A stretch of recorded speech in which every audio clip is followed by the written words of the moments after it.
vamos a leer una sección grande, vamos a leer el capítulo, casi todo el capítulo 2, y vamos a ver este suceso histórico que nos relata aquí el apóstol Lucas en el libro de los Hechos. Y dice así, voy a leer el capítulo 2, versículo 1 del libro de Hechos. Cuando llegó el día de Pentecostés, estaban todos juntos en un mismo lugar. De repente vino del cielo un ruido como el de una ráfaga de viento impetuoso que llenó toda la casa donde estaban sentados, y se les aparecieron lenguas como de fuego que, repartiéndose, se posaron sobre cada uno de ellos. Todos fueron llenos del Espíritu Santo y comenzaron a hablar en otras lenguas, según el Espíritu les daba habilidad para expresarse. Y había judíos que moraban en Jerusalén, hombres piadosos procedentes de todas las naciones bajo el cielo. Y al ocurrir este estruendo, la multitud se juntó y estaban desconcertados porque cada uno les oía hablar en su propia lengua. Y estaban asombrados y se maravillaban diciendo: mirad, ¿no son galileos todos estos que están hablando? ¿Cómo es que cada uno de nosotros les oímos hablar en nuestra lengua en la que hemos nacido? Partos, medos y elamitas, habitantes de Mesopotamia, de Judea y de Capadocia, del Ponto y de Asia, de Frigia y de Panfilia, de Egipto y de las regiones de Libia, alrededor de Cirene, viajeros de Roma, tanto judíos como prosélitos, cretenses y árabes, les oímos hablar en nuestros idiomas de las maravillas de Dios. Todos estaban asombrados y perplejos, diciéndose unos a otros: ¿qué quiere decir esto? Pero otros se burlaban y decían: están borrachos. Entonces Pedro, poniéndose en pie con los 11, alzó la voz y les declaró: varones judíos y todos los que vivís en Jerusalén, sea esto de vuestro conocimiento y prestad atención a mis palabras. Porque estos no están borrachos como vosotros suponéis, pues apenas es la hora tercera del día, sino que esto es lo que fue dicho por medio del profeta Joel. Y sucederá en los últimos días, dice Dios, que derramaré de mi espíritu sobre toda carne, y vuestros hijos y vuestras hijas profetizarán. Vuestros jóvenes verán visiones y vuestros ancianos soñarán sueños. Y aún sobre mis siervos y sobre mis siervas derramaré de mi espíritu en esos días, y profetizarán. Y mostraré prodigios arriba en el cielo y señales abajo en la tierra: sangre, fuego, columna de humo. El sol se convertirá en tinieblas y la luna en sangre antes que venga el día grande y glorioso del Señor. Y sucederá que todo aquel que invoque el nombre del Señor será salvo. Varones israelitas, escuchad estas palabras. Jesús el Nazareno, varón confirmado por Dios entre vosotros con milagros, prodigios y señales que Dios hizo en medio vuestro a través de él, tal como vosotros mismos sabéis, a este, entregado por el plan predeterminado y el previo conocimiento de Dios, clavasteis en una cruz por manos de impíos y le matasteis, a quien Dios resucitó, poniendo fin a la agonía de la muerte, puesto que no era posible que él quedara bajo el dominio de ella. Porque David dice de él: veía siempre al Señor en mi presencia, pues está a mi diestra para que yo no sea conmovido. Por lo cual mi corazón se alegró y mi lengua se regocijó, y aún hasta mi carne descansará en esperanza. Pues tú no abandonarás mi alma en el Hades, ni permitirás que tu santo vea corrupción. Me has hecho conocer los caminos de la vida, me llenarás de gozo con tu presencia. Hermanos, del patriarca David os puedo decir confiadamente que murió y fue sepultado, y su sepulcro está entre nosotros hasta el día de hoy. Pero siendo profeta y sabiendo que Dios le había jurado sentar a uno de sus descendientes en su trono, miró hacia el futuro y habló de la resurrección de Cristo, que ni fue abandonado en el Hades, ni su carne sufrió corrupción. A este Jesús resucitó Dios, de lo cual todos nosotros somos testigos. Así que exaltado a la diestra de Dios y habiendo recibido del Padre la promesa del Espíritu Santo, ha derramado esto que vosotros veis y oís. Porque David no ascendió a los cielos, pero él mismo dice, dijo el Señor a mi Señor, siéntate a mi diestra hasta que ponga a tus enemigos por estrado de tus pies. Sepa pues, con toda certeza, toda la casa de Israel, que a este Jesús, a quien vosotros crucificasteis, Dios le ha hecho Señor y Cristo. Al oír esto, compungidos de corazón, dijeron a Pedro y a los demás apóstoles, hermanos, ¿qué haremos? Y Pedro les dijo, arrepentíos y sed bautizados cada uno de vosotros en el nombre de Jesucristo para perdón de vuestros pecados y recibiréis el don del Espíritu Santo, porque la promesa es para vosotros y para vuestros hijos y para todos los que están lejos, para tantos como el Señor nuestro Dios llame. Y con muchas otras palabras, testificaba solemnemente y les exhortaba diciendo, sed salvos de esta perversa generación. Entonces los que habían recibido su palabra fueron bautizados y se añadieron aquel día como 3,000 almas. Y se dedicaban continuamente a las enseñanzas de los apóstoles, a la comunión, al partimiento del pan y a la oración. Es uno de los pasajes más emocionantes de la Escritura. Y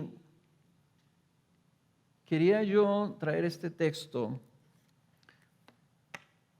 porque hemos estado hablando de la venida del Espíritu Santo, la llenura del Espíritu Santo. El título es de la serie es Viviendo en el Espíritu Santo.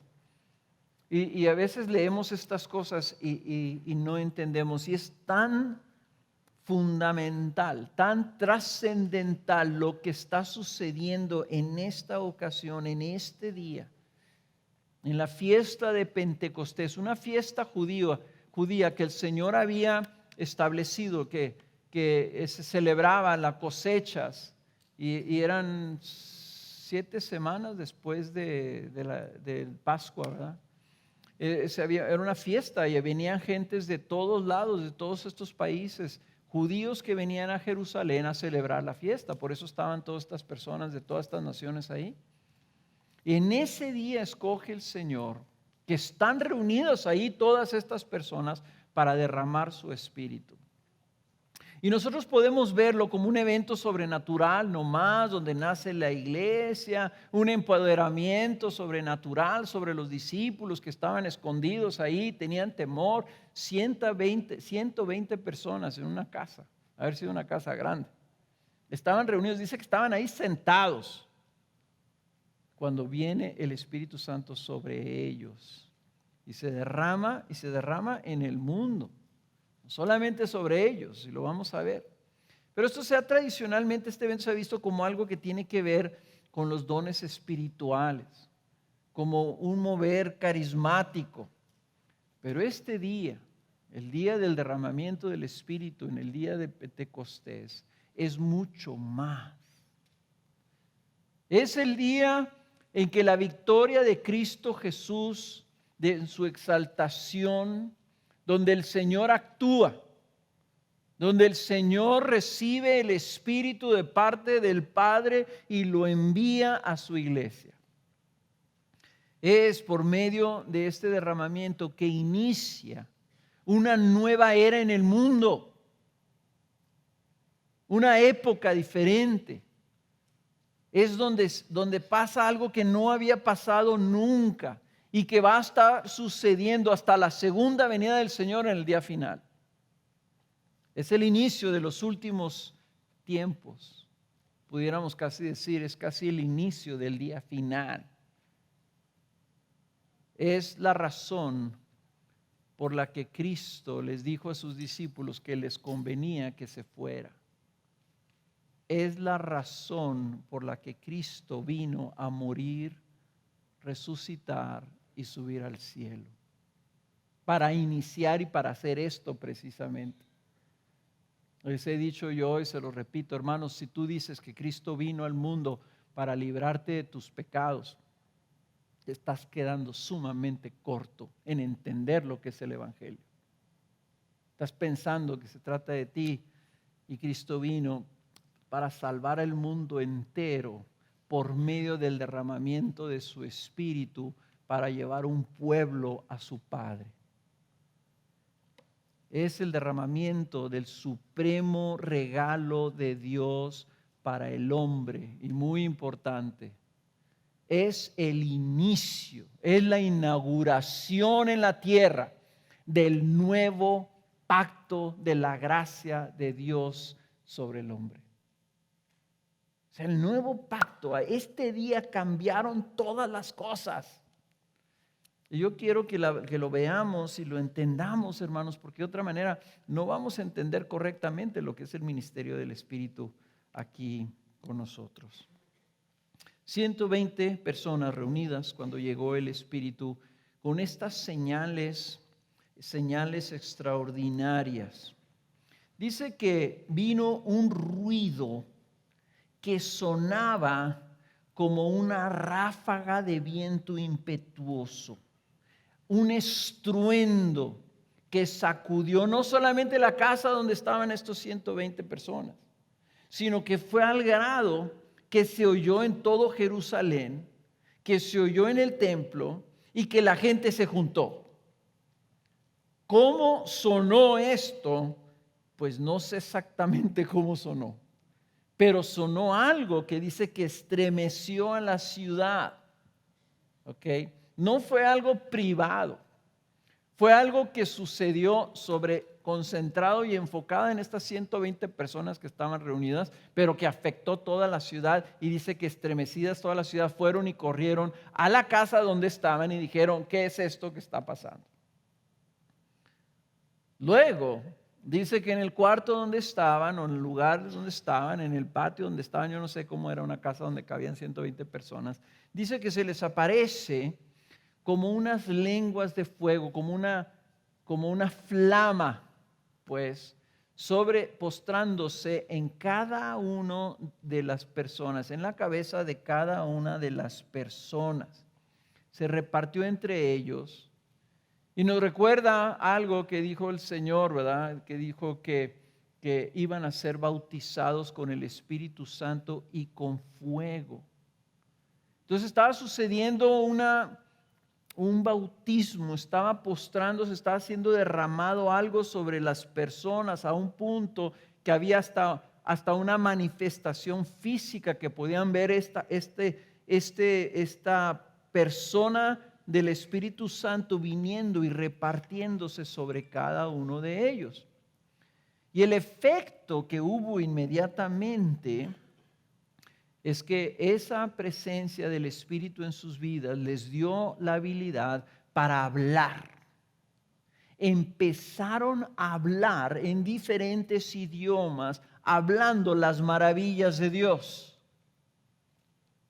Viene el Espíritu Santo, hay un estruendo tremendo, y el efecto sobre los discípulos de Cristo, sobre los 11 y sobre los otros ¿cuántos son? 8. 109 que estaban ahí, produce un efecto que es que empiezan a hablar, empiezan a hacerle testigos de Dios a la gente. El efecto es asombroso, es maravilloso. El pueblo que estaba ahí les oían y entendían que estaban hablando las maravillas de Dios en diferentes idiomas. Y noten ustedes que enlista la cantidad de naciones representadas.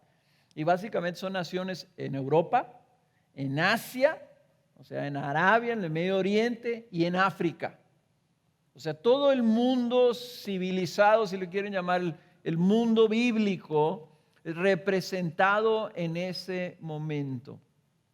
Y obviamente estaban las personas, los discípulos, hablando y hablando con tal efusividad que la gente piensa, estos están borrachos. Se burlaban algunos de ellos y otros estaban maravillados. Pero lo que se preguntan es lo que nosotros queremos preguntarnos también. Dice que perplejos ellos se preguntaban, ¿qué es esto? ¿Qué es esto? ¿Qué quiere decir esto que está pasando? Y hermanos, nosotros que nos hacemos la misma pregunta, ¿qué quiere decir este derramamiento? El apóstol Pedro se pone de pie y se ponen de pie los otros 11 y empieza y explica esto que está sucediendo es el cumplimiento de una profecía que probablemente era incomprensible para todos estos judíos que estaban ahí, hasta ese momento. Y la profecía lo que decía es que en estos últimos días, o sea, los últimos días que estaban iniciando en ese momento, dice Dios, derramaré de mi espíritu sobre toda carne. Toda carne, y habla de hijos, de hijas, habla de ancianos, habla de siervos, de siervas, sobre todo tipo de personas voy a derramar mi espíritu. Y no solamente se va a derramar su espíritu sobre todo tipo de personas, sino que va a haber un efecto en todas esas personas en donde se derrame su espíritu. Va a venir sobre todo tipo de personas sin distinción. Y el Espíritu lo que va a traer es una revelación de Dios. Ese derramamiento va a producir que la gente empiece a profetizar. Y profetizar significa que tú estás recibiendo algo de Dios que tiene que ver con Dios. Y aquí lo vimos nosotros, que ellos estaban hablando las maravillas de Dios. Están recibiendo revelación de quién es Dios, están alcanzando a comprender a Dios en su majestad y están declarándolo. Están viendo algo, están entendiendo algo por medio del Espíritu para hablarlo a los demás. Y el hecho de que estuvieran hablando en diferentes idiomas, en diferentes lenguas, nos dice que entonces el Espíritu está viniendo para traer el mensaje del Evangelio a toda nación y lengua. Fíjense nomás, el hecho de que este Cristo exaltado esté sentado en su trono, donde dice que toda rodilla se doblará y toda lengua confesará. En todo lenguaje, en todo idioma, van a declarar que Cristo es el Señor. Aquí empieza el cumplimiento de ese día final por medio del Espíritu viniendo derramándose sobre los discípulos que están hablándole a esas personas de toda lengua y que le están diciendo las maravillas de Dios para que ellos también eventualmente declaren a Cristo Jesús como Señor. Entonces este es el inicio del propósito de Dios, y que la Biblia dice que el propósito de Dios es llevar todas las cosas a los pies de Cristo. ¿Cómo lo va a hacer? Va a derramar su espíritu sobre toda carne, sobre toda persona, viejos, grandes, chicos, siervos, ilustrados y a lo mejor no tan ilustrados, educados o no educados, ricos, pobres, para que toda lengua escuche el mensaje de Cristo. Toda nación. Y esto es lo que estaba leyendo a un autor que dice, yo veo en esto, dice, Cristo viniendo a restaurar todas las cosas. Dice, y él dice, y me recuerda que el Señor en la Torre de Babel, cuando la gente dice que estaba haciendo lo que quería, y dice, como juicio de Dios viene. ¿Y qué es lo que hace Dios? Confunde las lenguas y nacen los lenguajes y los idiomas en el mundo. Dice, para que hubiera diferentes naciones, porque todos una sola nación. Dice, ¿quién sabe estos que se organicen y que hagan, ¿verdad? Estaban haciendo una torre porque querían llegar al cielo.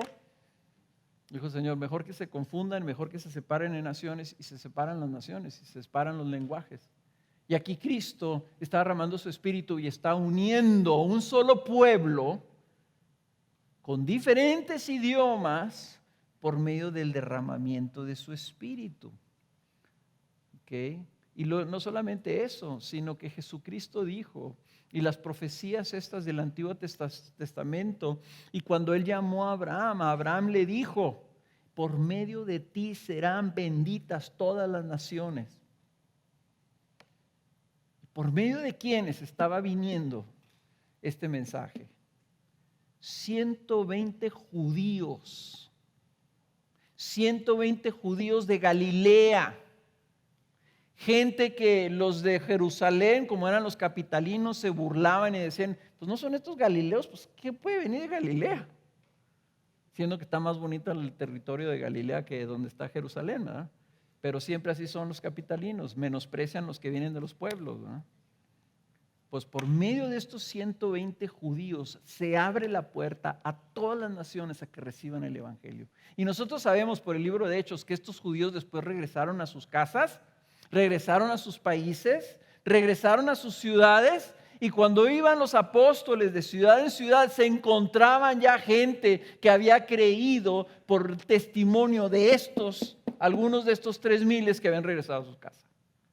Las naciones estaban siendo bendecidas por descendientes de Abraham, principalmente el descendiente principal, Jesús, que fue judío y que por medio del pueblo de Israel, al cual fue a predicarles primero, bendice a todas las naciones. Bueno, pero eso no es todo. Eso no es todo. Pedro explica qué está pasando y dice, esto es una profecía que se cumple.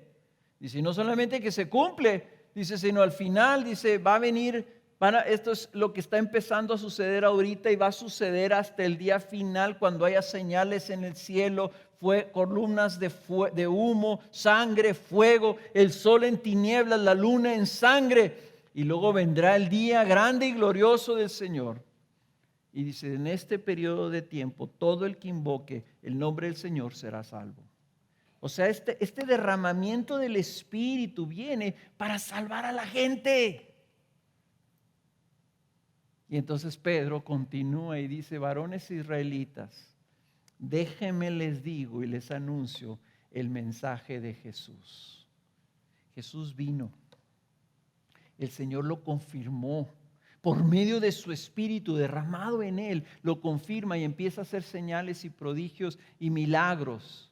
Dice, pero ustedes lo mataron. Lo entregaron a manos de impíos que lo crucificaron.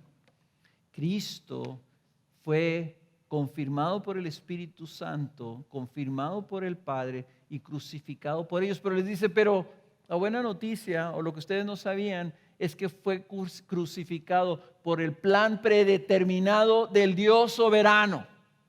A eso lo mandaron, a eso vino, a morir.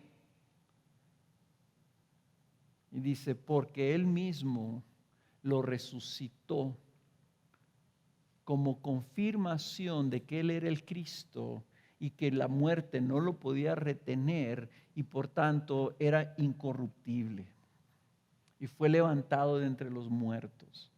Fue resucitado por Dios mismo. No solamente fue resucitado, en el momento de su resurrección empieza su exaltación, que sigue con su ascensión y luego sigue con su sesión sentado a la diestra del Padre. Sesión, que es el rey reinando, está en su sesión, así como dicen, la corte está en sesión, así Cristo está en sesión ahorita reinando en su trono. Esto que está haciendo el Señor, esto que está haciendo, que está declarando Pedro aquí, tiene como el evento más significativo de lo que él está presentando es la resurrección de Jesús. Si ustedes estudian el libro de Hechos, se van a dar cuenta que la predicación de los apóstoles se centraba en la resurrección de Cristo. Cristo está vivo y nosotros somos testigos, decían los apóstoles. Cristo está vivo y reinando. Y el mensaje que estaban diciendo a este Jesús está reinando vivo y recibe de parte de Dios la promesa del Espíritu Santo que luego derrama sobre sus discípulos.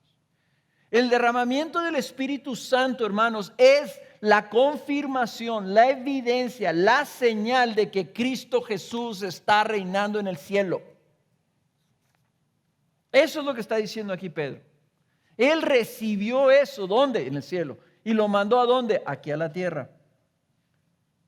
Él dice en el versículo 32, a este Jesús resucitó Dios, de lo cual todos nosotros somos testigos. Así que exaltado a la diestra de Dios y habiendo recibido del Padre la promesa del Espíritu, ha derramado esto que vosotros veis y oís. ¿Ven la relación? Cristo resucitó, Cristo reina y por lo tanto viene el Espíritu Santo. Esa conexión, hermanos, nosotros la tenemos que hacer. Porque el plan predeterminado de Dios no era que Cristo se quedara crucificado. El plan predeterminado de Dios era que Cristo viniera y muriera por nuestros pecados y tomara nuestro lugar en la cruz para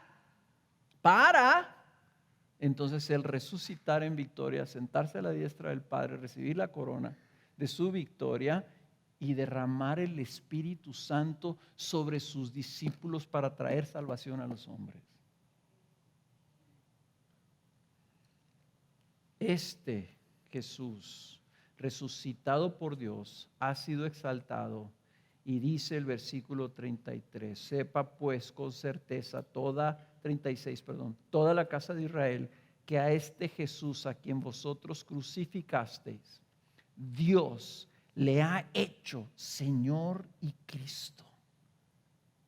Hace 2 semanas que prediqué sobre 2 Corintios capítulo 3 y 4, Pablo decía, nuestro evangelio es este, que Jesús es el Señor. ¿Qué están haciendo los discípulos? Jesús es el Señor. Jesús es el que está reinando y Jesús es el que está derramando esto y está haciendo ahora su obra. Jesús es el Señor, Él es el Cristo. Me encanta ese versículo. Él lo ha hecho Señor y Cristo. ¿Cómo? Cuando lo resucitó y cuando lo levantó y lo sentó a la diestra de Él. Entonces, hermanos, eso implicaba que si Jesús era el Señor, los judíos que estaban escuchando, necesariamente procesaron la verdad correctamente. Dijeron, hermanos, entonces, ¿qué hacemos? Si Jesús es el Señor, ¿qué hacemos? Y lo tremendo, ahorita les decía, el Espíritu Santo fue derramado sobre los hombres. En los 120 personas recibieron el Espíritu Santo internamente y empezaron a declarar la verdad. Pero el Espíritu Santo estaba ahí con toda esa gente masiva que estaba juntándose, porque cuando Pedro estaba hablando por el Espíritu Santo, los otros estaban oyendo por el Espíritu Santo, al punto que estaban oyendo Jesús es el Señor y dijeron, ¿y qué pues haremos?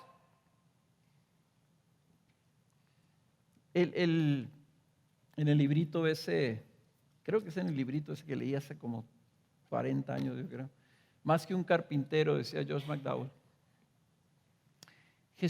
La Biblia dice que Jesús es el Señor, el Rey, el exaltado sobre todo, el Kyrios, el emperador del universo. ¿Lo quieren ver así? Si está siendo declarado Jesús como el Señor, los que lo escuchan no pueden nomás decir, no, pues qué bien, qué interesante, ¿verdad? No pueden concluir Jesús es una buena persona, Jesús es un buen maestro. O sea, es más lógico que tú digas Jesús estaba loco. a que digas, yo sí creo en Jesús, yo creo que Jesús era un profeta, era un buen maestro, tenía muy buena enseñanza. Los judíos, a mí me sorprendió cuando estuvimos en Israel, los judíos creen en Jesús y dicen que era una buena persona y dicen que era a lo mejor hasta profeta, pero no creen que es el Señor. Y no tiene sentido que no respondas como están respondiendo estos judíos, porque implica qué vas a hacer tú si Jesús es el Señor. Nomás puedes responder, o lo reconozco como Señor, o le doy la espalda como Señor. Nomás. Si Jesús es el Cristo y el Señor de todas las cosas, tú lo único que puedes hacer es, lo reconoces y te humillas, o lo rechazas y te rebelas. No hay más que dos aguas. O vienes a Cristo en sumisión y entrega, o te preparas para el día del juicio, en que ese Señor va a juzgar a vivos y muertos, que aquí dice, ¿verdad? Está preparándose Jesús ya reinando, empieza Él su sesión hasta el día que de ese trono se levante y venga a juzgar a todas las naciones. Entonces no puedo yo seguir adelante después de escuchar esto de parte de Pedro. Dios le ha hecho Señor y Cristo, sin que tú que me estás escuchando, darte tiempo a que tú recapacites y veas si tú estás reconociendo a Jesús como Señor. Si no lo estás reconociendo como Señor y tú lo tienes ahí guardado en un cajón, diciendo, no, pues Jesús, los cristianos, me parece buena onda, me sirve para mi matrimonio, me sirve para mi negocio. Es más, yo quiero que mis hijos vengan a Visión México para que les den una educación cristiana. Pero de eso no se trata el Evangelio. El Evangelio es Jesús, es el Señor. Y eso implica o lo reconoces y te postras delante de Jesús, o lo rechazas y te preparas a enfrentarlo como el juez de todas las naciones. Entonces, piénsalo muy bien. Esto es algo que debe quitarte el sueño. Esto es algo que te debe de inquietar tremendamente cómo estás viviendo tu vida. Ellos, compungidos de corazón, dijeron a Pedro, hermanos, ¿qué haremos? Por tanto, el llamado del Evangelio es a entregarse a Cristo. Y Pedro les dijo, arrepentidos y sed bautizados cada uno de vosotros en el nombre de Jesucristo para perdón de vuestros pecados. O sea, el llamado es, entrégate a Cristo, ven a Cristo, deja tu vida de independencia y de vivir tu vida como si no hubiera rey. Deja tú de ser el rey de tu vida. El bautismo que habla de una muerte, donde tú mueres, donde Jesús dijo, si alguien quiere venir en pos de mí, tome su cruz y muera. Venga en pos de mí. Ese es el arrepentimiento. El arrepentimiento es que te des la vuelta y digas, yo quiero servir a Jesús como el Señor. Como me dijo una vez un joven que entendió el Evangelio y dijo, está bien, me rindo, que se haga pues la voluntad de Dios en mi vida. Dije, ándale, esa es la conversión. Me rindo, aquí estoy pues, Jesús, haz conmigo lo que quieras. Y yo no sé si hay algún cristiano genuino que no haya alguna vez en su vida dicho, Señor, haz conmigo lo que tú quieras. Porque ese es el discípulo, ese es el convertido, ese es el arrepentido. Y dice, si tú te arrepientes y te entregas a Cristo así, dice, tus pecados son borrados, son perdonados. Y la promesa entonces viene gloriosa y en el versículo 38, en la última parte del versículo 38, y recibiréis el regalo, el don del Espíritu Santo, porque la promesa del Espíritu es para vosotros y para vuestros hijos y para todos los que están lejos, para tantos como el Señor nuestro Dios llame. Implicación entre paréntesis, ¿cómo lo va a llamar? Por medio del Evangelio que está siendo proclamado por el Espíritu Santo. Entonces el Espíritu Santo lo está haciendo todo. Viene, inspira el mensaje, viene, obra en los corazones de los hombres se convierten, se arrepienten, se entregan a Cristo y lo reciben el Espíritu Santo ellos mismos. Ahora lo hace el Espíritu. Por eso Cristo dijo, les conviene que me vaya, porque si no me voy no les envío el Consolador, el Espíritu Santo. El Espíritu Santo es una promesa para todos los que el Señor llama a Él. Es el supremo don de Dios para el hombre. Y nosotros debemos anhelarlo. Nosotros debemos desearlo. Ese día 3,000 personas fueron convertidas de manera masiva por el Espíritu Santo. Esa fue la inauguración del obrar del Espíritu Santo en la salvación del mundo. Ahora, yo lo que quiero que veamos en el poquitito tiempo que me queda, nomás, en la introducción se me fue todo el tiempo.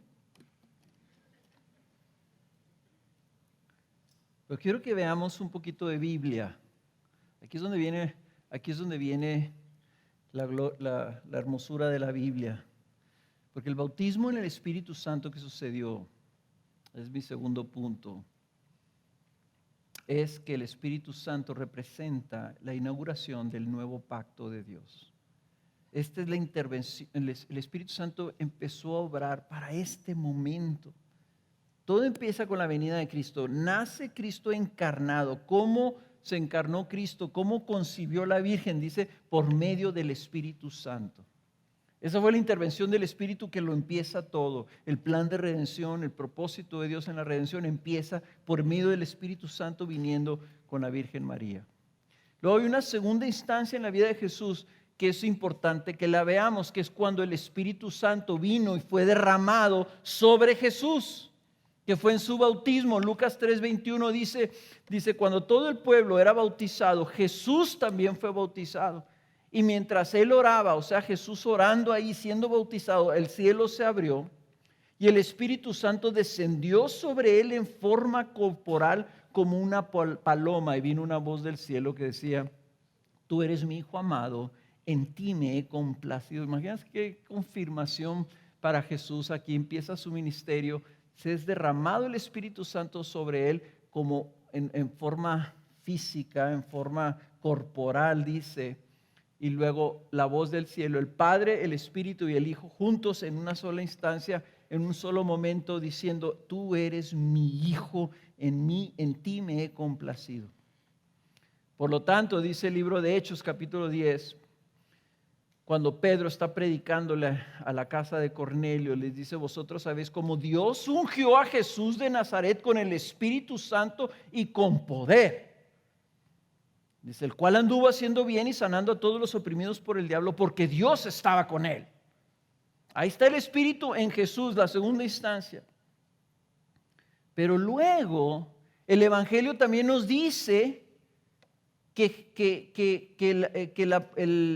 Juan el Bautista recibe de parte, como era profeta, recibe de parte de Dios este testimonio diciendo, dice, Juan dio también testimonio diciendo, he visto al Espíritu que descendía del cielo como paloma y se posó sobre él, y yo no le conocía, pero el que me envió a bautizar en agua me dijo, aquel sobre quien veas al Espíritu descender y posarse sobre él, este es el que bautiza en el Espíritu Santo.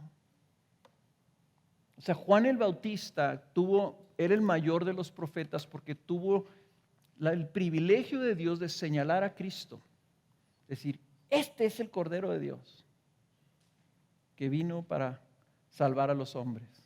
Dice, Él es el que los bautiza con Espíritu Santo y fuego, dice Lucas, que dijo Juan. Él los bautizará con Espíritu Santo y con fuego. Entonces Jesús recibe el Espíritu Santo, ministra y cumple su ministerio por medio del Espíritu Santo, para luego él después bautizar a los suyos con el Espíritu Santo. De la manera en que Cristo fue ungido por el Espíritu para dar testimonio de la verdad y llevar a cabo la obra de la redención en la cruz, ahora derrama ese mismo Espíritu en sus discípulos para que les sean testigos a él por medio del Evangelio. Y esto, hermanos, no es nomás algo que sucedió o inició en hechos, sino que es algo que estaba siendo profetizado siglos y siglos antes por medio de los profetas.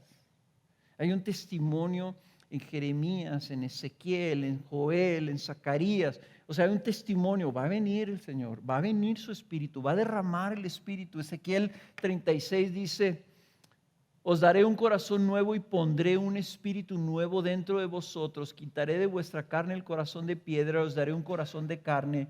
Pondré dentro de vosotros mi espíritu y haré que andéis en mis estatutos y que cumpláis cuidadosamente mis ordenanzas. La relación ahí en el siguiente capítulo de Ezequiel, en el capítulo 37, que es un capítulo muy famoso del libro de Ezequiel, dice, me dijo: profetiza sobre estos huesos y diles: huesos secos, oíd la palabra del Señor. Así dice el Señor Dios a estos huesos: he aquí, haré entrar en vosotros espíritu y viviréis. El Espíritu Santo, en esta visión que tuvo Ezequiel de un valle lleno de huesos secos, y les dije: profetízales la palabra de Dios. Y dice: tú profetizas esas palabras y yo voy a poner espíritu dentro de ellos y ellos van a vivir. Hay una relación directa entre la presencia del Espíritu Santo y el dar vida. Nosotros tenemos vida, hermanos, porque recibimos el Espíritu Santo, vida eterna. Y ya la tenemos. Es este traslape del que hablaba Jeff en la conferencia, ¿verdad? Donde nosotros estamos todavía viviendo aquí en esta tierra, pero ya hubo una invasión de vida eterna. Ya estamos nosotros probando la vida eterna, lo que yo les decía. Estamos anticipadamente experimentando algo que no teníamos antes. La vida eterna, esto de que Él va a poner su corazón en nosotros. Ya no tenemos el corazón de piedra, tenemos un corazón de carne.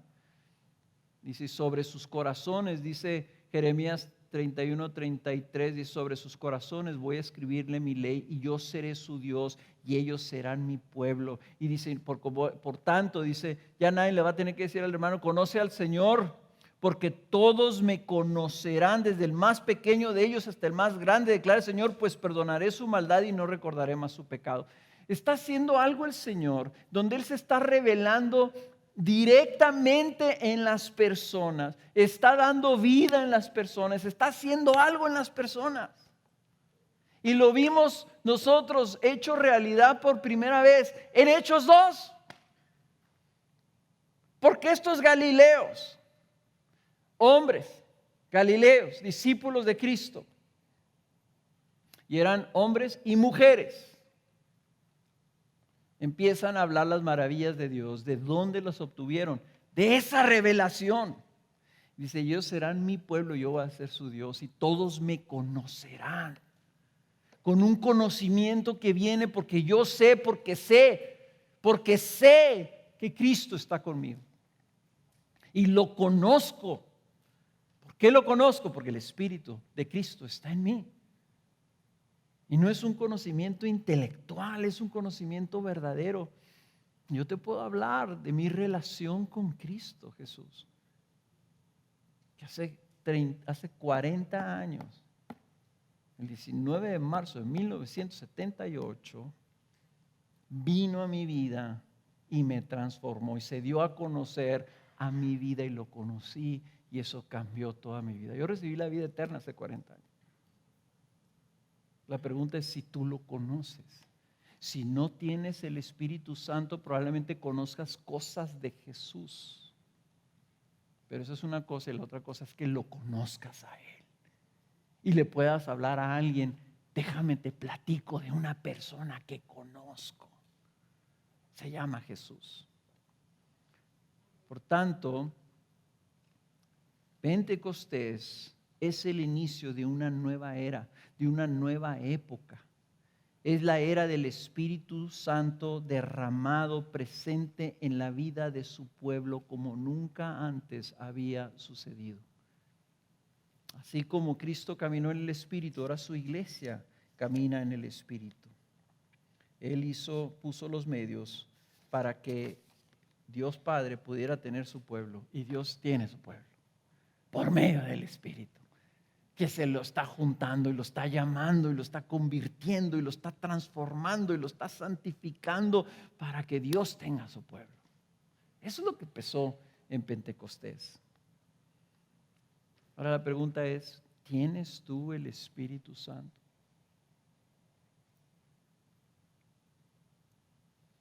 ¿Tienes el Espíritu Santo? Y tu respuesta es, claro que lo tengo. Y sé que lo tengo. Y se manifiesta en mi vida. Y me lleva a amar a Jesús. Y me revela su palabra. Y me ayuda y me sostiene y me mueve a odiar mi pecado y a seguirlo a Él. Y si tú dices, pues no sé si tenga Jesús, si no tenga Jesús. Yo no sé si tenga el Espíritu Santo. Si tú dices, yo no sé si tenga el Espíritu Santo, te puedo decir una cosa, no lo tienes. Si tú no sabes si tienes el Espíritu Santo, no lo tienes.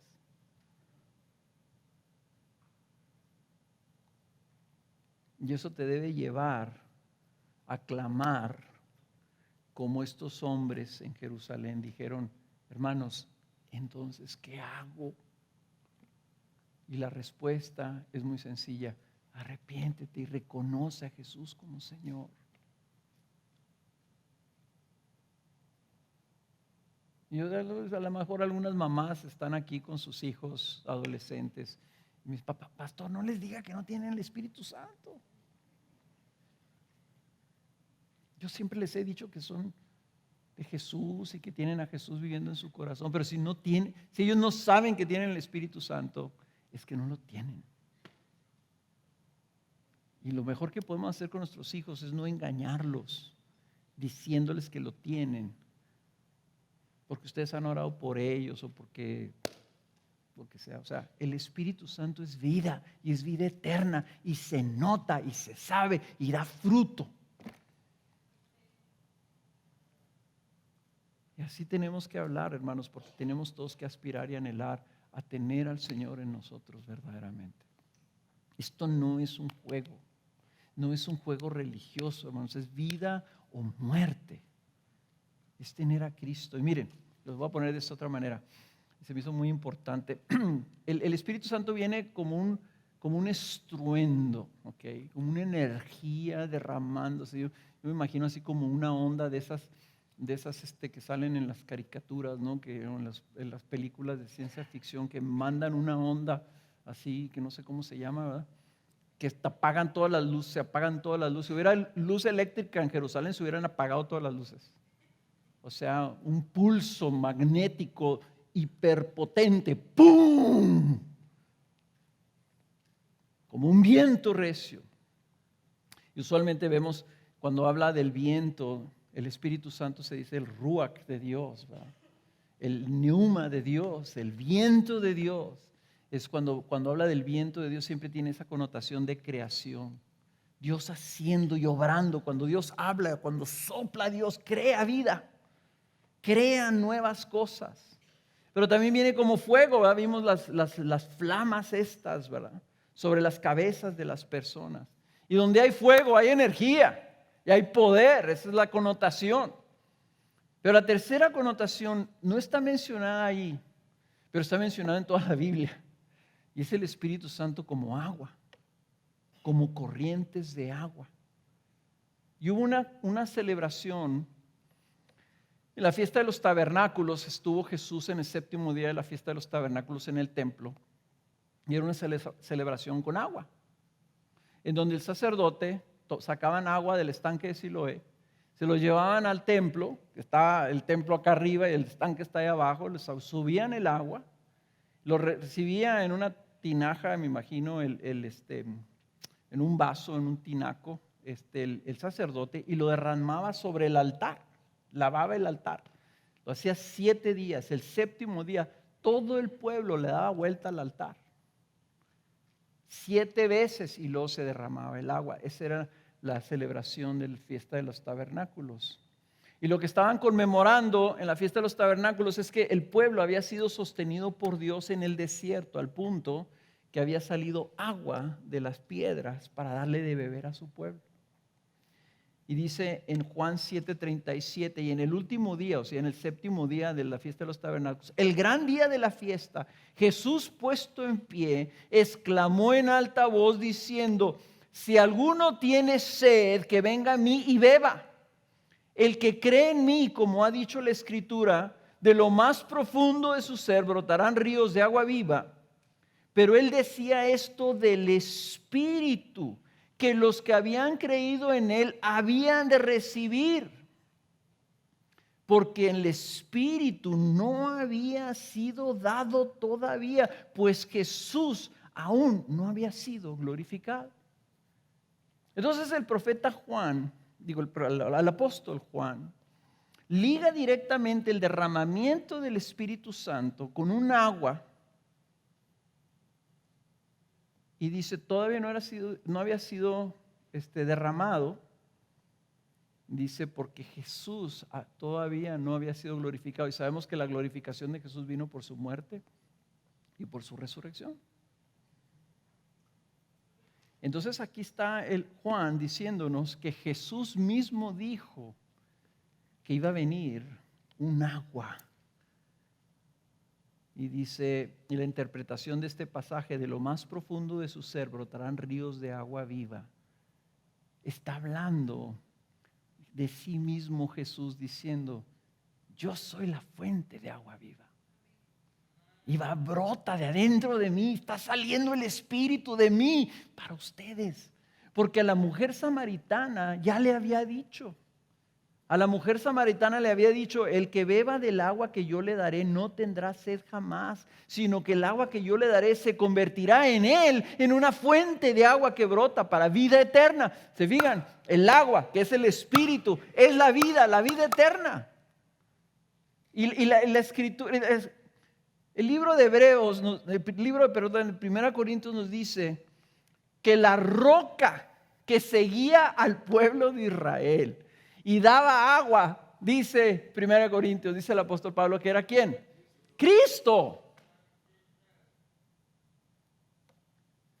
Entonces, si tú lees Isaías, si tú lees Zacarías, son como los últimos 5 capítulos de Zacarías, donde está hablando de la restauración de Israel y todo. O sea, esta ilustración del agua, el agua que da vida, el Espíritu viniendo para dar vida a su pueblo. En Ezequiel capítulo 47, creo, donde está la visión del tercer templo, se le dice, o del templo, una visión de un templo en el cielo que está viendo Ezequiel. Y algunos dicen, pues será el templo que van a construir los judíos cuando venga Jesús. Y muchos dicen, no, ese templo es Jesús. Por eso dice, de ese templo sale un río, y ese río va creciendo, y va creciendo, y va profundizándose al punto que llega un momento donde ya no se puede cruzar. Y dice, y donde va pasando, dice, a los lados de ese río va creciendo la vida. Es un río que da vida. ¿De dónde está saliendo? Está saliendo del templo. ¿De dónde es el templo? ¿Dónde está el Señor? Y me encanta esa imagen, porque lo que estaba sucediendo en Pentecostés, estaba derramando el agua viva de Cristo, el agua que quita la sed. Pentecostés, hermanos, no es un evento aislado. No es solamente algo sorprendente, algo carismático, ni siquiera es evangelístico. Yo me lo imagino así. Y que me perdone el Señor por si en mi imaginación estoy malinterpretando o mal representando lo que está sucediendo. Nuestro credo dice que el Espíritu Santo procede del Padre y del Hijo. Aquí dice Pedro que el Padre le dio al Hijo el Espíritu para que lo derramara. Esa palabra derramada es de lenguaje acuático. Y yo me imagino al Señor sentado en su trono, al lado derecho del Padre, y de su interior están brotando ríos que están siendo derramados sobre la tierra, sobre nosotros. Ríos de vida eterna, para que nosotros la bebamos y la tengamos y la recibamos. Y dice, de nuestro interior, luego, esa misma agua va a brotar como vida eterna. Pentecostés es el derramamiento de la vida de Cristo por medio de su Espíritu. Entonces, a mí me gusta lo del agua, porque a la samaritana le dijo el Señor, el que beba de esa agua no volverá a tener sed jamás. Y yo he visto, hermanos, muchos cristianos secos,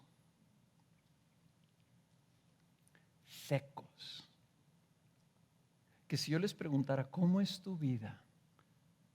¿Cómo es tu vida como creyente? ¿Estás lleno de la vida del Señor o te sientes seco? Y si la respuesta es, mi vida como cristiano es una sequedad, yo sé lo que eso es. Cuando el Señor me salvó, después de 6 meses yo viví y sentía los ríos de agua. Sentía yo una vida que hasta tenía, pues no sé si sería una taquicardia, pero a mí me dolía el pecho de tan fuerte que me latía el corazón. Y era un gozo desbordante continuo. Después de 6 meses, duré 3 años sin sentir nada. Y yo decía, Señor, ¿qué pasa? ¿Qué pasa? ¿Qué pasa? ¿Dónde estás? ¿Dónde estás? No te veo, no te percibo. Y en mi ignorancia de la palabra, ¿verdad? Llegué a creer que eso era normal, que el Señor te pasaba por tiempos del desierto.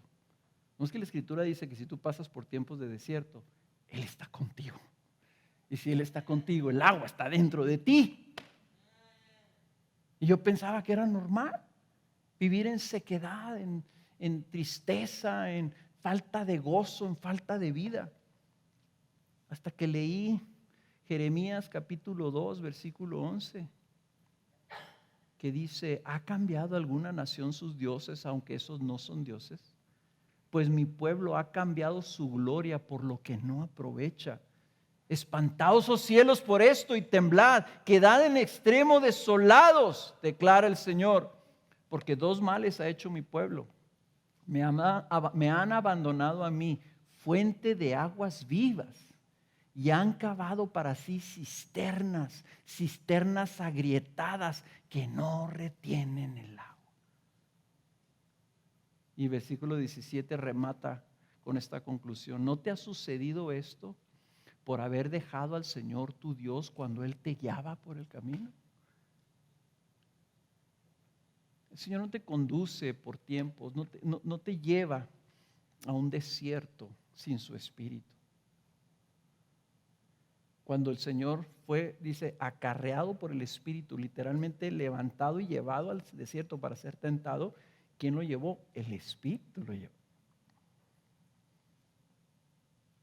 Entonces, ¿cómo caracterizarías tu vida? ¿Te sientes en ese desierto seco? ¿O estás saciado en Cristo? ¿Estás saciado en tu ser, tu sed? Me encanta que en el capítulo 3 del libro de Hechos, el Pedro en su segundo mensaje, su segunda predicación, dice, por tanto, le dice a la gente, arrepentidos y convertidos, dice, para que vuestros pecados sean borrados. Y luego dice esto, a fin de que tiempos de refrigerio vengan de la presencia del Señor. ¿Saben que ese lenguaje refrigerio es lenguaje acuático? Tiempos de refrigerio. ¿Sabes qué es refrigerio? Cuando llegas tú de estos calorones, ¿verdad? Que caminaste ahí 1 kilómetro en el solón y llegas a tu casa y te sirven un vasote así, la mitad de hielo y la otra mitad limonada fresca, y te lo tomas. Eso es refrigerio. Eso se llama refrigerio, y esa palabra significa avivamiento. Dice, tiempos de refrigerio vengan de la presencia del Señor. Y dice, y Él envía a Jesús, el Cristo, designado de antemano para vosotros, a quien el cielo debe recibir hasta el día de la restauración de todas las cosas, acerca de lo cual Dios habló por boca de sus santos profetas desde tiempos antiguos.